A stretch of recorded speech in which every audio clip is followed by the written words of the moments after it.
Alors, je suis Amadou Ba, citoyen canadien, africain originaire du Sénégal, en Afrique de l'Ouest, pays francophone, où j'ai fait mes études élémentaires, secondaires, les premières années à l'université.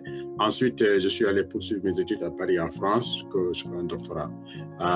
Puis, dans les années 2009, je suis arrivé au Canada dans le cadre d'Immigration Canada.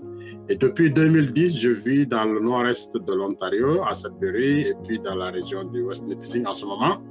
Donc, présentement, je suis enseignant chargé de cours donc au département de sciences politiques à l'Université Laurentienne et j'enseigne l'histoire de l'Afrique également à Nipissing University.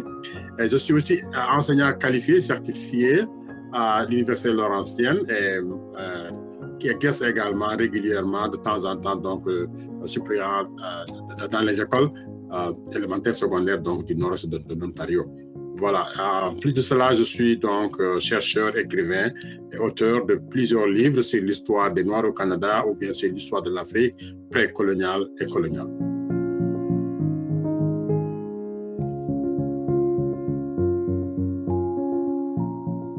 Alors, le mois de l'histoire des Noirs, c'est au Canada que j'ai réalisé qu'on le célébrait. Avant de venir au Canada, j'étais au Sénégal, j'ai vécu en France, mais on ne célèbre pas le mois de l'histoire des Noirs. Mais j'ai beaucoup aimé, personnellement, le fait qu'on célèbre le mois de l'histoire des Noirs au Canada. Pour moi, c'est un mois de sensibilisation, un mois d'échange, un mois de débat sur les vrais sujets, en fait, les sujets majeurs auxquels font face les Noirs au Canada.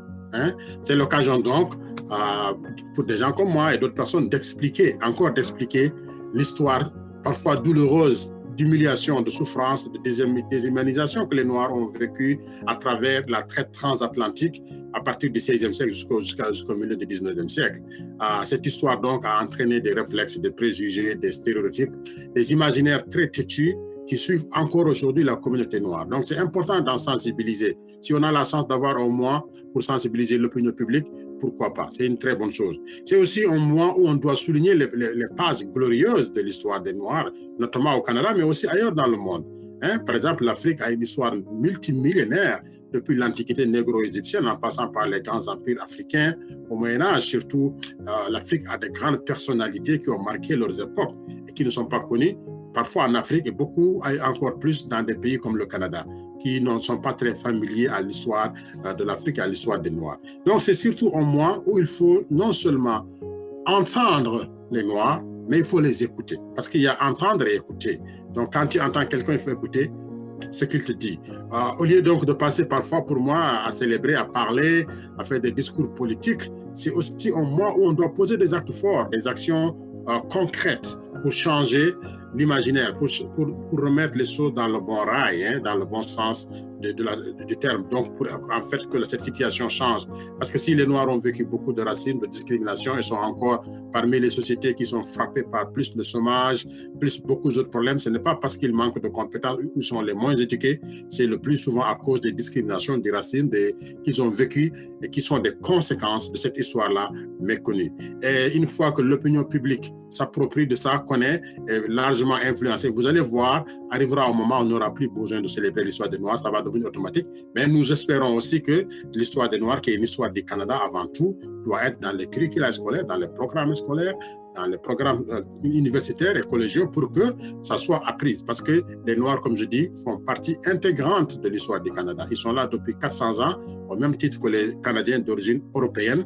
Et l'histoire du Canada, de l'Atlantique Pacifique, de Terre-Neuve à Victoria en Colombie-Britannique, elle est là. Et il y a des grandes personnalités qui ont marqué l'histoire, qui ont apporté leur pierre dans la construction de la maison canadienne. Donc tout cela, ce n'est pas bien connu et il faut le faire connaître. L'histoire des Noirs, c'est avant tout l'histoire du Canada. Si on laisse ça à c'est une affaire de Noirs entre les Noirs, on n'a rien compris, on n'aura rien résolu. Et je pense qu'aujourd'hui, l'endroit où la francophonie s'exprime et la langue française a beaucoup de poids, c'est avec le soutien et l'apport de l'Afrique. Il ne faut pas qu'on néglige cela. Ma vision, c'est une vision de quelqu'un qui est optimiste, qui se sent pleinement canadien, qui aime le Canada, mais qui est fier de ses racines africaines, d'origine africaine, qui va faire le lien entre l'Afrique et le Canada.